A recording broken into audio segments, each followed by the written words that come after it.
Dear students, I am Savita from Department of Economics, Government College Sector 9. Today we are covering a topic of history of economic thought, and the topic is Adam Smith theory of value. As you all know, Adam Smith is known as father of economics. Adam Smith was considered as a classical economist. After physiocracy, before going further, I want to explain the meaning of physiocracy. Physiocracy is the collective name of those economic principles and policies which developed in France in the middle of 18th century. Physiocracy means rule of nature. The economists which believes in physiocracy were known as physiocrats. बच्चों फिजियोक्रेट्स वो लोग थे जो कि ये believe करते थे कि जो सबसे सुप्रीम पावर है वो है नेचर. डेट्स वाई फिजियोक्रेसी का मतलब होता है रूल ऑफ नेचर. तो फिजियोक्रेट्स के बाद जो भी आपके इकोनॉमिक आइडियाज़ इंग्लैंड में प्रिवेल हुए उन थॉट्स को हम बोलते थे क्लासिकल. और एडम स्मिथ को एक क्लासिकल इकोनॉमिस्ट कंसिडर करते हैं क्योंकि उन्होंने ये आइडियाज़ प्रिवेल करे, उस टाइम पे प्रोपाउंड किए. और एडम स्मिथ ही खाली क्लासिकल इकोनॉमिस्ट नहीं थे, उनके साथ और भी इकोनॉमिस्ट थे जैसे कि आपके Ricardo, Malthus, J.S. Mill etcetera. These economists, these writers helped the development of the science of political economy by formulating new theories and expanding and elaborating the old theories. See, we are discussing that Adam Smith is a classical economist. But before that, जो आपका classical word है, it has three meanings. Firstly, it is used to refer the economic writings of the period from Adam Smith to J.S. Mill. यानी कि Adam Smith से J.S. मिल का जो time period था उसको हमने उस टाइम पे जो भी इकोनॉमिक राइटिंग्स लिखी गई हैं उन सबको हमने क्लासिकल कहा है. Second, J.M. Keynes has used the term to denote the teachings of Marshall and his followers. Keynes ने जो भी आपकी मार्शल और उसके फॉलोवर्स की जो थ्योरीज थी उन सबको उन्होंने क्लासिकल वर्ड यूज़ किया है उसके अंदर. And third, Schumpeter use the term classic to mean the original work at that went before. यानी कि उस टाइम पीरियड से पहले जो भी काम हुआ है उस सबको उन्होंने क्लासिकल माना है. Before discussing the theory of Adam Smith theory of value, we have to discuss about the features of classical school. कि एडम स्मिथ और उनके फॉलोवर्स थे, उनकी क्या व्यूज़ थे, क्या थॉट्स थे जिनकी वजह से उनकी जो थ्योरीज़ हैं या जो उनके आइडियाज़ प्रोपाउंड हुए इकोनॉमी के अंदर वो उससे एक रेवोल्यूशनरी चेंज आया. तो सबसे पहले हम उनके व्यूज़ को डिस्कस करते हैं. So the first view is laissez-faire. See, laissez-faire means कि जहाँ पर गवर्नमेंट का इंटरवेंशन नहीं होता है. जो क्लासिकल इकोनॉमिस्ट थे दे थॉट कि जितना गवर्नमेंट कम इंटरफेरेंस करेगी उतनी ही ज़्यादा इकोनॉमी अच्छे तरीके से हमारी रन होगी. तो लेज़र-फेयर में बिलीव करते थे कि जहाँ पर जो भी आपकी पॉलिसीज़ हैं या जो इकोनॉमिक थ्योरीज़ हैं वो विदाउट गवर्नमेंट इंटरफेरेंस प्रिवेल हो, मार्केट फोर्सेस से इकोनॉमी रन हो through demand and supply. So they believes in laser-fair. Second is perfect competition. Perfect competition means when there are large number of buyers and sellers, and the important feature is homogeneous products. यानी कि वो believe करते थे perfect competition में. Third उनका main feature है या characteristics है वो है फुल एम्प्लॉयमेंट. कि जो क्लासिकल इकोनॉमिस्ट थे वो बिलीव करते थे कि इकोनॉमी के अंदर फुल एम्प्लॉयमेंट है. What is full employment? Full employment एक ऐसी सिचुएशन है जहाँ पर those people who are willing to work and able to work get work और employment. यानी कि जो भी लोग willing हैं और काम कर सकते हैं उनको काम मिल रहा है. So जो क्लासिकल इकोनॉमिस्ट थे दे थॉट कि इकोनॉमी के अंदर फुल एम्प्लॉयमेंट है. The next characteristic is classical economist believed in the existence of a harmony of interest. यानी कि दे बिलीव कि सबका वेलफेयर हो. Classical economist emphasize the importance of all economic activities, यानी कि आपकी एक्सचेंज हो, प्रोडक्शन है, डिस्ट्रीब्यूशन है, उन्होंने इन सब की इम्पोर्टेंस के ऊपर फोकस किया है. Then classical economist believed in the universality of economic laws. As well, classical economists were first those paid attention to the problem of economic growth and development. And जो भी क्लासिकल इकोनॉमिस्ट थी उनको जो approach थी वो थी macro इन nature, यानी कि they consider economy as a whole. And the last one is classical economist believes in Say's law of market. Now what is Say's law of market? Say's law of market states that supply creates its own demand, यानी कि market में जैसे जैसे आपकी supply increase होगी वैसे वैसे आपकी डिमांड इंक्रीज होगी. लेटर ऑन बहुत से इकोनॉमिस्ट आए जिन्होंने ये बताया कि नो, इट्स डिमांड जिसके ऊपर आपकी बाद में सप्लाई डिपेंड होती है. तो बट जो सेज लॉ है वो ये कहता है कि supply creates its own demand. आप कितना ही प्रोडक्शन कर दो उसकी डिमांड ऑटोमेटिकली क्रिएट होगी इकोनॉमी के अंदर. So these are the features और ideas on which classical school have based their foundation. I am repeating कि मैंने अभी तक आपको क्या क्या बताया है. आज हम बात कर रहे हैं थ्योरी ऑफ वैल्यू, जो कि आपकी एडम स्मिथ ने दी है. एडम स्मिथ एक क्लासिकल इकोनॉमिस्ट हैं. उनके साथ साथ रिकार्डो, माल्थस और जे.एस. मिल भी हुए हैं, जिन्होंने इकोनॉमिक्स को एक बेस दिया है, एक फाउंडेशन दिया है. और हम एडम स्मिथ को as a father of economics इसलिए बोलते हैं कि इससे पहले इकोनॉमिक्स के जो व्यूज़ थे वो आपके स्कैटर्ड थे, फैले हुए थे, लेकिन उनको प्रॉपरली क्लब करके एडम स्मिथ ने इकोनॉमिक्स को एक नई पहचान दी है. As a new discipline it emerged. So जो उनकी क्लासिकल इकोनॉमिस्ट के फिर हमने बात करी है उनके फीचर्स की, कि वो लेजर फेयर में बिलीव करते थे या परफेक्ट कॉम्पिटिशन में बिलीव करते थे, जो कि एक एक पॉइंट मैंने आप लोगों को एक्सप्लेन किया है. तो अगर हम किसी भी इकोनॉमिस्ट के बारे में पढ़ते हैं या उनकी थ्योरीज़ के बारे में पढ़ते हैं तो सबसे इम्पोर्टेंट होता है कि उन लोगों का जो आइडियाज़ थे, जो थॉट्स थे, उनको समझना बहुत ही ज़रूरी है. That's why I have discussed here features of classical school of thought, कि उनके क्या व्यूज़ थे. वो बिलीव करते थे कि गवर्नमेंट का इंटरफेरेंस नहीं होना चाहिए. दे बिलीव कि इकोनॉमी के अंदर परफेक्ट कॉम्पिटिशन होना चाहिए या फुल एम्प्लॉयमेंट की सिचुएशन है. Remembering these features in your mind, now we are going to discuss Adam Smith theory of value. See, Adam Smith started his discussion by distinguish between value in use and value in exchange. देखो हम बात कर रहे हैं theory of value की. Value का मतलब यहाँ पे आप ये कंसीडर करें कि वो एडम स्मिथ बात कर रहे थे कि किसी भी कमोडिटी की वैल्यू या उसके प्राइजेस किस तरीके से डिटरमाइन होंगे. तो जो उन्होंने अपना डिस्कशन स्टार्ट किया वो उन्होंने बताया कि there is a difference between value in use and value in exchange. Value in use से उनका मतलब था कि किसी भी कमोडिटी की utility, right. And value in exchange से मतलब था उनकी power of purchasing other goods. ये दोनों ही चीज़ों में उन्होंने बताया कि वैल्यू इन यूज़ और वैल्यू इन एक्सचेंज में डिफरेंस है. यानी कि जो यूटिलिटी है किसी भी कमोडिटी की वो हमें कैसे मिलती है, जब हम उसको यूज़ करते हैं, और उसकी हमें जो कॉस्ट है या जो उसका प्राइस है वो कैसे मिलेगा जब हम उसको एक्सचेंज करते हैं. साथ के साथ इन्होंने वैल्यू इन यूज़ और वैल्यू इन एक्सचेंज को एक्सप्लेन करने के लिए उन्होंने हमें बताया है डायमंड वाटर पैराडॉक्स. यानी कि diamond water paradox was firstly given by Adam Smith. See, this is a very important concept in economics, diamond water paradox, which I am going to explain you. Adam Smith believed कि किसी भी, देखो हम दो चीज़ें हैं हमारे पास, दो कंसेप्ट हैं. एक होता है आपका टोटल यूटिलिटी, एक होता है आपका मार्जिनल यूटिलिटी.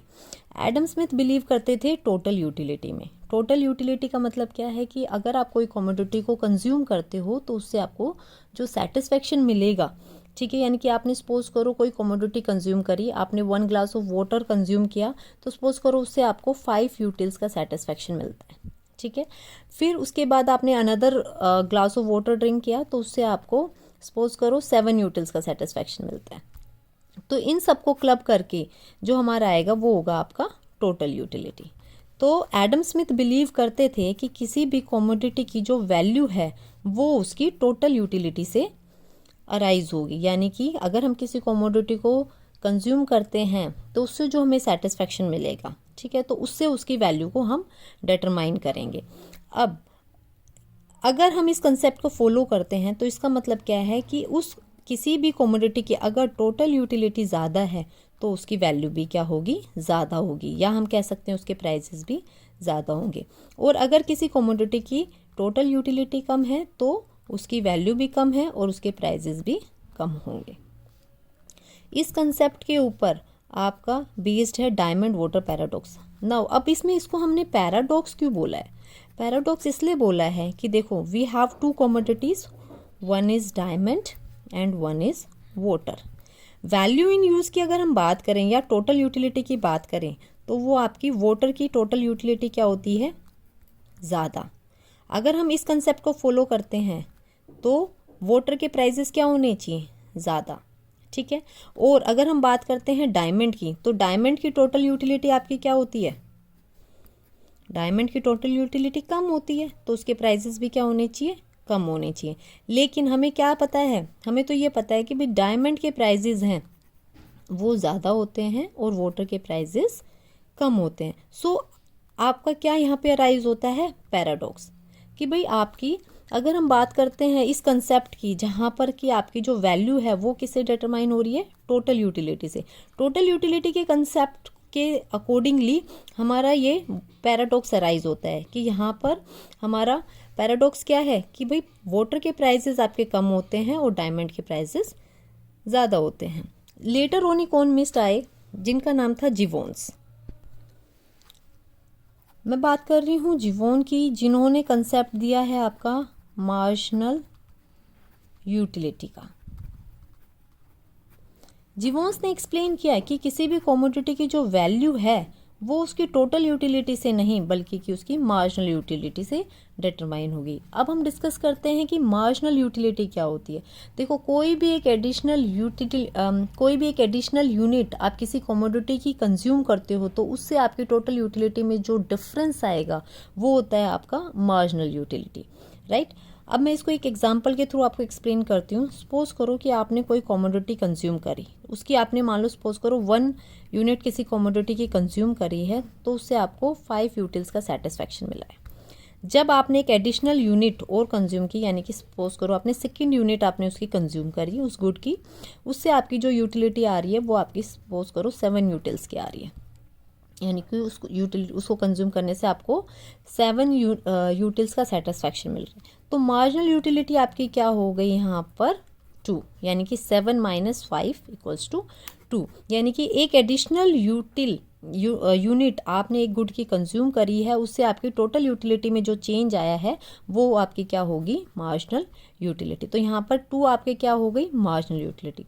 तो जिवोन से मानते थे कि किसी भी कमोडिटी की जो वैल्यू है वो टोटल यूटिलिटी से डिटरमाइन नहीं होगी बल्कि कि किसी भी कमोडिटी की जो वैल्यू है वो डिटरमाइन होगी उसकी मार्जिनल यूटिलिटी से। इसीलिए उन्होंने जो आपका ये डायमंड वाटर पैराडॉक्स है उसको क्लियर किया है। इसीलिए हम कहते हैं कि देखो, अगर हम वाटर को कंज्यूम करते हैं, ठीक है, तो वाटर की टोटल यूटिलिटी तो ज़्यादा होती है लेकिन उसके प्राइसेस कम होते हैं। लेकिन अगर हम बात करते हैं वाटर की तो वाटर की जो मार्जिनल यूटिलिटी है वो क्या है आपकी, कम, इसलिए उसकी जो वैल्यू है वो भी आपकी क्या है, कम। और डायमंड की जो मार्जिनल यूटिलिटी है वो क्या है, ज़्यादा, तो उसकी जो वैल्यू है वो भी क्या होगी, ज़्यादा। देखो, अगर आप एक गिलास पानी का पी रहे हो फिर दोबारा से पी रहे हो तो क्या हो रहा है, आपका सेटिस्फेक्शन कहीं ना कहीं घट रहा है। लेकिन डायमंड के केस में क्या हो रहा है कि अगर आपको एक और एडिशनल डायमंड मिले तो क्या होगा, आपका सेटिस्फेक्शन तो बढ़ेगा। तो यानी कि हम ये बात करें कि जो उसकी वैल्यू है या किसी भी कमोडिटी के जो प्राइजेस हैं वो टोटल यूटिलिटी से नहीं बल्कि कि मार्जिनल यूटिलिटी से डिटरमाइन होंगे। तो ये था आपका एक important concept diamond water paradox, जो कि बहुत ही ज़्यादा इम्पोर्टेंट है इस थ्योरी में। कि हमने बात कर रहे हैं एडम स्मिथ की थ्योरी ऑफ वैल्यू की, कि उन्होंने जो अपना डिस्कशन स्टार्ट किया वो आपका स्टार्ट किया था कि उन्होंने ये बताया कि आपका वैल्यू इन यूज़ और वैल्यू इन एक्सचेंज में आपका डिफरेंस है। और उस डिफरेंस के साथ साथ उन्होंने डायमंड वाटर पैराडॉक्स को प्रॉपर तरीके से एक्सप्लेन नहीं किया था, क्योंकि उन्होंने सिर्फ इतना ही बताया था कि जो आपका किसी भी कमोडिटी की जो वैल्यू है वो टोटल यूटिलिटी से डिटरमाइन होगी। तो जिसकी वजह से एक पैराडॉक्स अराइज हो गया कि भाई अगर टोटल यूटिलिटी से है तो फिर इन दोनों कमोडिटीज़ में क्या पैराडॉक्स है। यानी कि उन्होंने इस पैराडॉक्स को ज़्यादा एक्सप्लेन नहीं किया था, बट लेटर ऑन जैसे मैंने आपको अभी एक्सप्लेन किया, जिवोन्स आए, उन्होंने मार्जिनल यूटिलिटी का कंसेप्ट दिया एंड देन ही एक्सप्लेन कि it's not total utility, it's marginal utility on which the value of the commodity depends. अब हम बात करते हैं एडम स्मिथ ने जो थ्योरी ऑफ वैल्यू के बारे में बताया है। Regarding the determination of value, Smith explained through two theories of value. ठीक है, स्मिथ ने दो थ्योरीज के बारे में बात करी है। एक है आपकी लेबर थ्योरी ऑफ वैल्यू और एक है आपकी cost of production theory of value. ठीक है, हम वन बाय वन इसके बारे में डिस्कस करेंगे कि जो उन्होंने वैल्यू से रिलेटेड दो थ्योरीज दी हैं। ठीक है, first is labour theory of value and another is cost of production theory of value. Smith believed that labour was the real source of value, मतलब उन्होंने लेबर को बहुत ही ज़्यादा इंपॉर्टेंस दी है। The value of a thing depended upon the amount of labour spent for its production. देखो, Smith के accordingly कि भाई जितना लेबर ने टाइम डिवोट किया है किसी भी कमोडिटी को बनाने में है तो उसकी वैल्यू उस चीज़ से डिटरमाइन होंगे। यानी कि उन्होंने लेबर को बहुत ज़्यादा इम्पोर्टेंस दी है। साथ के साथ उन्होंने बताया है कि जितनी अमाउंट ऑफ लेबर लगी है उस कमोडिटी को प्रोड्यूस करने में, उससे उसके प्राइजेस डिसाइड होंगे या उसकी वैल्यू डिसाइड होगी। According to him the real price of everything was the toil and trouble of acquiring it. यानी कि जितना एफर्ट लगा है उस कमोडिटी को बनाने में, उससे उसकी वैल्यू डिटरमाइन होगी। This was the essence of his labor theory of value. Thus, the theory that labor is the cause of value was first formulated by the father of political economy. It is the same theory which was used later on by Karl Marx to attack capitalism. फिर आपने सुना जो Karl Marx economist हैं बहुत ही famous, उन्होंने भी फिर labour के ऊपर बहुत ज़्यादा काम किया है, उनका जो एक्सप्लॉयटेशन है उसको एक्सप्लेन किया है। But here we are just talking about Adam Smith theory of value. तो उनके अकॉर्डिंगली मैंने आपको जैसे बताया कि वो ये मानते थे कि जितना टाइम लेबर ने डिवोट किया है किसी भी, या अमाउंट ऑफ लेबर यूज़ हुआ है उस कमोडिटी को प्रोड्यूस करने में, उससे उसकी वैल्यू डिटरमाइन होगी। अब जो आप उन्होंने नेक्स्ट थ्योरी दी है वो है उन्होंने कॉस्ट ऑफ प्रोडक्शन थ्योरी। यहाँ पर स्मिथ ने एक कॉन्ट्राडिक्टरी व्यू दिए हैं। He said the value of a commodity was governed by its cost of production. This consisted of payments made to land, labour and capital. यहाँ पे उन्होंने और भी फैक्टर्स के बारे में बात करी है। Smith could not make a clear choice between these two theories. मतलब अभी वो बात कर रहे थे लेबर से कि किसी भी कमोडिटी की जो वैल्यू है वो जितनी अमाउंट ऑफ लेबर यूज़ हुई है उस कमोडिटी को प्रोड्यूस करने में, उससे डिटरमाइन होगी। साथ के साथ उन्होंने क्या दिया है, कॉस्ट ऑफ प्रोडक्शन थ्योरी, कि value of a commodity was governed by its cost of production. So Smith could not make a clear choice between these two theories की जो वैल्यू है वो लेबर से डिसाइड करेंगे या उसकी कॉस्ट ऑफ प्रोडक्शन से डिसाइड करेंगे। I am going to repeat it ताकि आप लोगों को क्लियर हो कि एडम स्मिथ ने थ्योरी ऑफ वैल्यू में क्या कहा है। उन्होंने सबसे पहले तो डिफरेंस बताया है कि वैल्यू इन यूज़ और वैल्यू इन एक्सचेंज में डिफरेंस है। जो वैल्यू इन यूज़ है वो रिलेटेड है आपकी यूटिलिटी ऑफ द कमोडिटी से, वेयर एज जो वैल्यू इन एक्सचेंज है वो आपके रिलेटेड है परचेजिंग पावर से। साथ में इन दोनों को, वैल्यू इन यूज़ और वैल्यू इन एक्सचेंज को एक्सप्लेन करने के लिए उन्होंने डायमंड वाटर पैराडॉक्स दिया है कि जो आपकी किसी भी कमोडिटी की जो वैल्यू है वो टोटल यूटिलिटी से डिटरमाइन होगी, और अगर हम उस कंसेप्ट को फॉलो करते हैं तो हमें डायमंड वाटर पैराडॉक्स फेस करना पड़ेगा। ठीक है, लेटर ऑन इकोनॉमिस्ट ने जो जिवोन्स थे उन्होंने क्लियर किया it's not total utility but it's marginal utility, जिसके ऊपर किसी भी कमोडिटी की वैल्यू डिटरमाइन होगी। अगर हम बात करते हैं स्मिथ की थ्योरी ऑफ वैल्यू की, तो उन्होंने इससे रिलेटेड दो थ्योरीज प्रोपाउंड की हैं। One is labour theory of value and another is cost of production theory of value.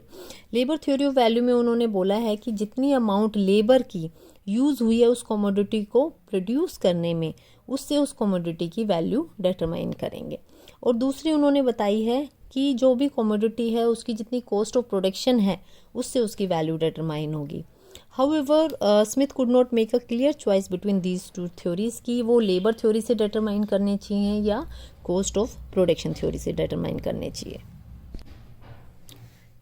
It must be noted that Smith not only discussed the different elements of the price of a commodity, but also natural price and market price.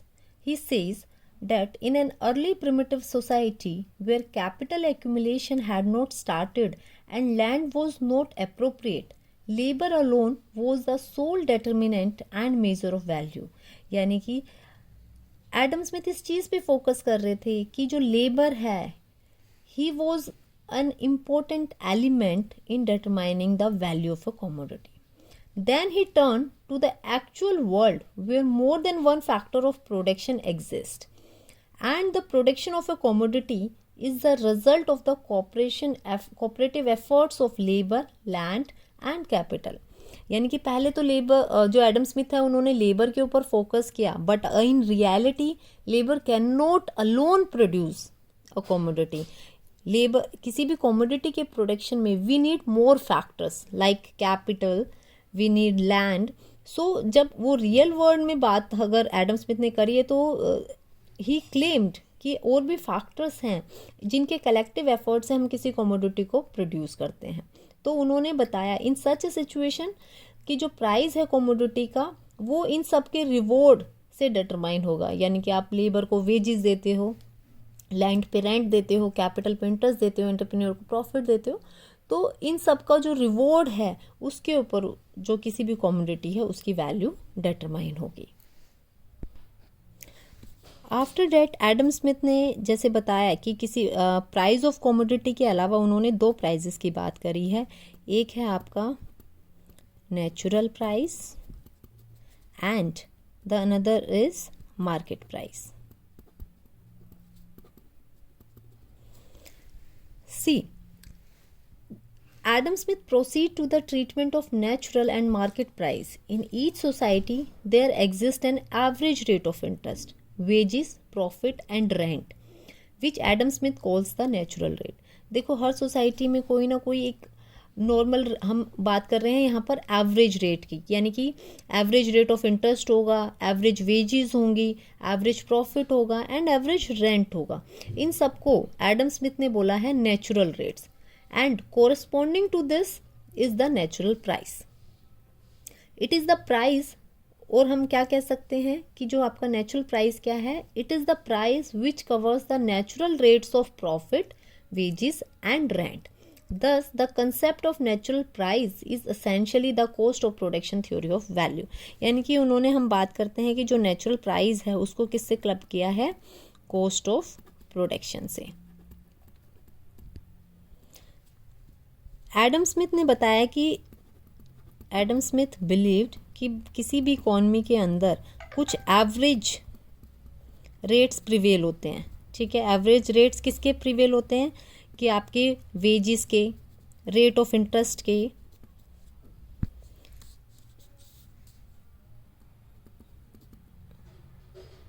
या हम कह सकते हैं कि जो भी आपके factors of production है जिनके बारे में एडम स्मिथ ने इस थ्योरी में बताया है. डेट्स वाई हमने जो नेचुरल प्राइस है इसको रिलेट किया है कॉस्ट ऑफ प्रोडक्शन थ्योरी से. कि एडम स्मिथ ये कह रहे हैं कि इकोनॉमी के अंदर कुछ आपके एवरेज रेट्स हैं वो प्रिवेल करते हैं, चाहे वो एवरेज वेजेस की फॉर्म में हो या एवरेज रेट ऑफ इंटरेस्ट की फॉर्म में हो, और इन्हीं के कॉरस्पॉन्डिंग इनको हम क्या कहेंगे, नेचुरल प्राइस. ठीक है, यानी कि उन्होंने आपकी प्राइस ऑफ कमोडिटी के साथ साथ इन दो प्राइजेस के बारे में और साथ में एक्सप्लेन किया है, इनमें डिफरेंस बताया है कि there is one natural price and another is market price. Natural price से उनका मतलब था नेचुरल रेट्स ऑफ इंटरेस्ट, जिसको उन्होंने कलेक्टिवली कॉरस्पॉन्डिंग टू इट किया है कि कॉस्ट ऑफ प्रोडक्शन से रिलेटेड है. See, there is a difference between natural price and market price. The market price is the actual price prevailing in the market and is determined by the forces of demand and supply.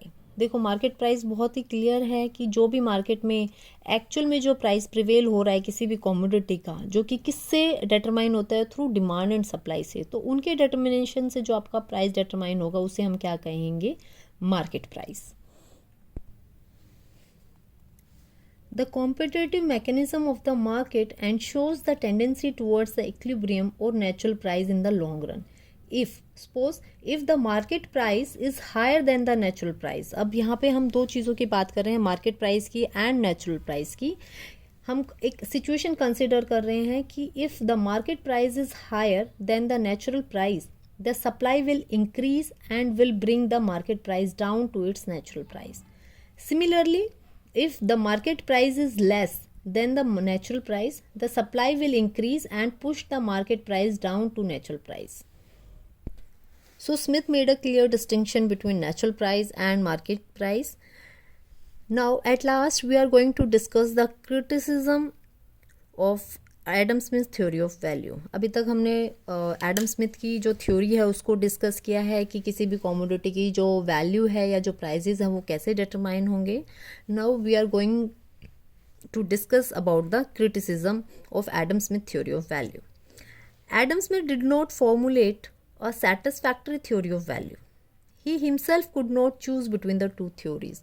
अभी हमने देखा कि उन्होंने labour theory भी दी है, उन्होंने cost of production theory भी दी है, जहाँ पर एक साइड वो बोल रहे हैं कि सिर्फ labour is the only factor, वहीं पे कॉस्ट ऑफ प्रोडक्शन थ्योरी में उन्होंने बताया कि that there exist other factors also, जिसकी वजह से कमोडिटी को हम प्रोड्यूस करते हैं। तो पहली जो क्रिटिसिज्म है वो तो यहीं पे एग्जिस्ट करता है कि उन्होंने खुद ही अपने जो व्यूज़ हैं उनके वो कॉन्ट्राडिक्टरी हैं। उन्होंने क्लियर नहीं किया है कि वो लेबर थ्योरी को ज़्यादा सपोर्ट करते हैं या कॉस्ट ऑफ प्रोडक्शन को करते हैं। अगर उन्होंने लेबर थ्योरी को दिया है तो फिर उन्हें कॉस्ट ऑफ प्रोडक्शन थ्योरी के बारे में बात नहीं करनी थी। बट जब वो रियल वर्ल्ड में गए तो ही हिमसेल्फ कंसिडर कि हम किसी भी कमोडिटी का जो प्रोडक्शन है वो हम किसी एक फैक्टर से नहीं कर सकते। So the first criticism is कि Adam Smith did not make a clear choice between the two theories. It is difficult to measure labour. Even though Adam Smith used time as the measuring rod, it is not a proper scale because the less skilled labor may take long time to produce a good. अब suppose करो हम ये कह रहे हैं कि जितनी amount of labour या जितना टाइम लेबर ने डिवोट किया उस कमोडिटी को प्रोड्यूस करने में, अगर उसकी वैल्यू उस चीज़ से डिसाइड करेंगे तो अगर सपोज करो एक कम स्किल्ड लेबर है, ठीक है, जिसको कम बनाना आता है, तो it may take a longer time to produce that particular commodity, जिसको अगर एक स्किल्ड लेबर बनाएगा तो वो कम टाइम में प्रोड्यूस कर देगा। तो इसका मतलब तो ये हुआ कि जो कम स्किल्ड है लेबर उसने ज़्यादा टाइम लिया तो उस कमोडिटी की वैल्यू ज़्यादा होगी, और जो स्किल्ड है उसने ज़्यादा जल्दी बना दिया तो उसकी वैल्यू क्या होगी, कम होगी। सो जो उनका ये व्यू पॉइंट था उस बेसिस पे भी उनको क्रिटिसाइज किया गया। Misdirected labor cannot have value. Even Karl Marx admits that nothing can have value without being an object of utility. He said, misdirected labor does not count as labor. देखो, जब भी हम कोई चीज़ को प्रोड्यूस करते हैं, अगर उसकी कोई यूटिलिटी नहीं है, यानी कि अगर उससे कोई सेटिस्फैक्शन नहीं मिल रहा है, तो ऑटोमेटिकली उसकी कोई वैल्यू नहीं होगी। तो कार्ल मार्क्स ने भी एडमिट किया है कि अगर कोई किसी भी ऑब्जेक्ट की अगर यूटिलिटी नहीं है तो उसकी वैल्यू नहीं होगी। सपोज करो लेबर ने कोई ऐसी चीज़ प्रोड्यूस कर दी कि जिसकी कोई यूटिलिटी नहीं है या जो किसी यूज़ में नहीं है, तो इसका मतलब उसकी वैल्यू नहीं होनी चाहिए, राइट। लेकिन अगर हम एडम स्मिथ की थ्योरी को फॉलो करते हैं तो उसके अकॉर्डिंगली अब लेबर ने टाइम डिवोट किया है उसमें उस कमोडिटी को प्रोड्यूस करने में, तो इसका मतलब उसकी वैल्यू होनी चाहिए। सो इस बेसिस पे भी उनको क्रिटिसिज्म किया गया। It fails to explain the value of rare things such as thing of art and antiques. अब क्या है, जो आपकी लेबर थ्योरी ऑफ वैल्यू है इसके अंदर जो आपकी रेयर थिंग्स हैं, हो सकता है वो बहुत ही डिफरेंट हो लेकिन वो उनको बनाने में कम टाइम लगा हो, लेकिन आपने देखा होगा कि जो आपकी रेयर थिंग्स हैं उनके प्राइजेस तो ज़्यादा होते हैं। तो यहाँ पर भी आपकी जो ये लेबर थ्योरी ऑफ वैल्यू है यहाँ पर भी इसमें कॉन्ट्राडिक्टरी व्यूज़ हैं। The next is the cost of production theory of value did not explain how the natural price of the factors of production are determined. So it is empty and meaningless. मतलब Adam Smith ने सिर्फ ये बताया कि कोई average rate prevail कर रहा है इकोनॉमी में और उसी के कॉरस्पॉन्डिंग आपके नेचुरल प्राइजेस हैं, बट उसके बारे में और उन्होंने फर्दर एक्सप्लेन नहीं किया। इस बेसिस पे भी उनको क्रिटिसाइज किया गया। And the last one is the cost of production theory also did not explain the change in the prices of commodity, यानी कि जो भी आपके चेंजेस हो रहे हैं किसी भी कॉमोडिटी के प्राइजेस में, उसके बारे में भी उन्होंने नहीं बताया। डायरेक्टली सिर्फ क्या बताया कॉस्ट ऑफ प्रोडक्शन थ्योरी में कि किसी भी कॉमोडिटी की जो वैल्यू है वो किससे डिटरमाइन होगी, थ्रू इसकी कॉस्ट ऑफ प्रोडक्शन से। लेकिन कॉस्ट ऑफ प्रोडक्शन कैसे डिटरमाइन होगी किसी भी चीज़ के बारे में, उसमें फर्दर उन्होंने एक्सप्लेन नहीं किया। सो in today's session we have discussed about Adam Smith theory of value कि उनकी जो किसी भी कॉमोडिटी की जो वैल्यू है वो हमारी कैसे डिटरमाइन होगी, उसके बारे में हमने पूरा स्टडी किया। उनके क्या थॉट्स थे, क्या फीचर्स थे क्लासिकल इकोनॉमिस्ट के। फिर हमने डायमंड वाटर पैराडॉक्स के बारे में बात किया। साथ में एडम स्मिथ ने जो उनकी 2 थ्योरीज़ हैं उनके बारे में उन्होंने डिटेल में बताया, लेकिन उनके ही जो व्यूज़ थे वो थोड़ा कॉन्ट्रडिक्टरी थे, जिसके बारे में हम कौन सी थ्योरी के बारे में फॉलो करें, कि whether we have to follow labour theory of value और we have to follow about cost of production theory of value. So overall अगर मैं कंक्लूजन की बात करूं तो जो एडम स्मिथ ने there is we can not deny the fact कि उन्होंने एक बेस दिया जिसकी वजह से आगे के जो इकोनॉमिस्ट हैं उन्होंने कि किसी कमोडिटी की वैल्यू को कैसे डिटरमाइन करेंगे उसके बारे में और थ्योरीज़ को प्रोपाउंड किया। सो उनका जो कंट्रीब्यूशन है एडम स्मिथ का वो बहुत ही ज़्यादा है। उन्होंने एडम स्मिथ ने जो आपकी थ्योरी ऑफ वैल्यू दी है ये बहुत ही एक इम्पोर्टेंट कंसेप्ट है, एंड आई होप कि इन दिस सेशन आप लोग इस कंसेप्ट को अच्छे से समझे हो, उनके कंट्रीब्यूशन को समझे हो, उनके जो आइडियाज़ थे, जो उनके जो थॉट्स उस टाइम पे प्रिवेल हुए आपके, और उन जिसकी वजह से फिर फर्दर आज हम इकोनॉमी को रन कर रहे हैं, वो प्रिंसिपल, वो इकोनॉमिक आइडियाज़ बहुत ही ज़्यादा हेल्पफुल हैं। सो at last I am saying I hope you will like this video lecture. Thank you.